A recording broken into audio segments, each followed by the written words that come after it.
আসসালামু আলাইকুম। বাংলাদেশ ক্রিকেটে যখন নতুন কোনো তারকা আসে, সে আসা মাত্রই খুব ভালো করে। তার মধ্যে কেউ একটু বেশি ভালো করে, কেউ একটু কম ভালো করে। এটাই তফাৎ। আপনি মুস্তাফিজুর রহমানকে দেখেছেন, আপনি তাসকিন আহমেদকে দেখেছেন, আপনি তানজিদ তামিমকে দেখেছেন, কিংবা সবশেষে আসা নাহিদ রানাকেও আপনি সবাই দেখছি। তবে একটা কথা আছে, সেটা হচ্ছে কেউ দেখে শেখে আর কেউ ঠকে শেখে। আমরা দেখে শিখতে পারিনি, আমরা ঠকেও শিখতে পারিনি। কেন ঠকে শিখতে পারিনি সেই কথাটাই আপনাদেরকে একটু বলি। আপনি মুস্তাফিজুর রহমানকে দেখেছেন 2015 সালে তার অভিষেক হয়েছে। তিনি অভিষেকে ভারতের বিপক্ষে কিভাবে বল করেছেন, কিভাবে তিনি উইকেট তুলে নিয়েছেন, সব কিছু আপনি দেখেছেন। সেইখান থেকে মুস্তাফিজুর রহমান আইপিএলে গেছেন, আইপিএল খেলার সুযোগ পেয়েছেন। তিনি আইপিএলে দুর্দান্ত করেছেন, সানরাইজ হায়দ্রাবাদের মতো দলকে তিনি চ্যাম্পিয়নও করেছেন। এবং আমি যদি ভুল না বলি, আইপিএলের যে আপনার টুর্নামেন্টের সেরা বলার বা ইমার্জিং প্লেয়ার হয়, সেখানে কিন্তু একমাত্র বিদেশি প্লেয়ার হিসাবে আছেন আমাদের মুস্তাফিজুর রহমান।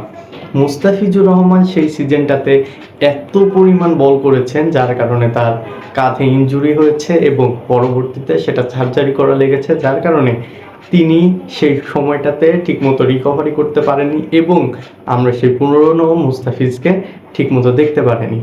সব কিছু পাশে রেখে আপনি যদি নাহিদ রানাকে দেখেন, আমরাও এই সোনার ডিম পাড়া হাঁসটাকে নষ্ট করে ফেলছি, ঠিক সেই গল্পের মতো করে। যে গল্পে আমরা হাঁসের পেট কেটে আমরা সব ডিম বের করে নেওয়ার চেষ্টা করেছি, ঠিক নাহিদ রানার ক্ষেত্রে আমরা সব কিছু বের করে নিয়ে আসার চেষ্টা করেছি অল্প দিনের মধ্যে।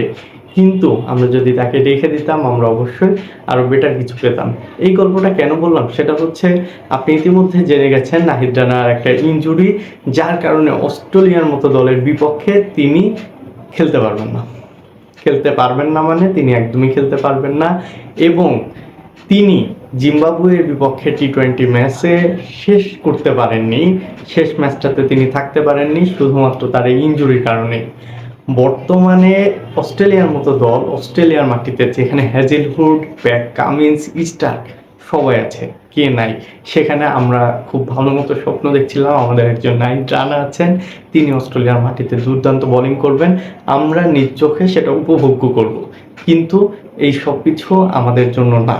কারণ ওই যে ম্যানেজমেন্টের যে ভুল ধারণা, Pakistan series, New Zealand series, Australia series, Zimbabwe series, সব কিছু সেই ছেলেটার কাঁধের উপরে চাপিয়ে দেওয়া, যে জিনিসটার কারণেই এখন আমরা সেই অস্ট্রেলিয়া সিরিজটাকে নাহিদ রানাকে পাবো না। আমরা জানিও না নাহিদ রানা ফিরে আসার পরে তিনি তার সেই অ্যাভারেজ 145, 150 স্পিডের বলের গতিও আমরা দেখতে পাবো কিনা, এইটাও আমরা জানি না। নাহিদ রানা নাই, শরীফুল নাই। এই সিরিজটাতে আপনি শুনলে অবাক হবেন, পিতৃত্বকালীন ছুটি নিয়েছিলেন ইবাদত হোসেন। সেই ইবাদত হোসেনকে চলে আসতে হচ্ছে এই সিরিজ খেলার জন্য।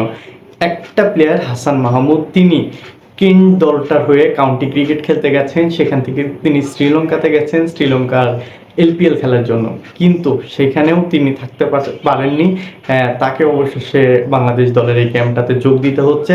হাসান মাহমুদ, ইবাদত হোসেনদের উপরে ভরসা করেই আমাদের এই দলটা এখন যাবে অস্ট্রেলিয়াতে। কিন্তু আমাদের বিসিবির ম্যানেজমেন্ট যদি নাহিদ রানার এই ওয়ার্কলোডের ব্যাপারটা মাথায় রেখে সব কিছু হিসাব করে জিম্বাবুয়ে সিরিজটাতে নতুন কাউকে সুযোগ দেওয়া বা ইবাদত, খালেদ তাদেরকে সুযোগ দেওয়া, তবে অবশ্যই আমাদের আজ এরকম কোনো কিছু দেখতে হতো না।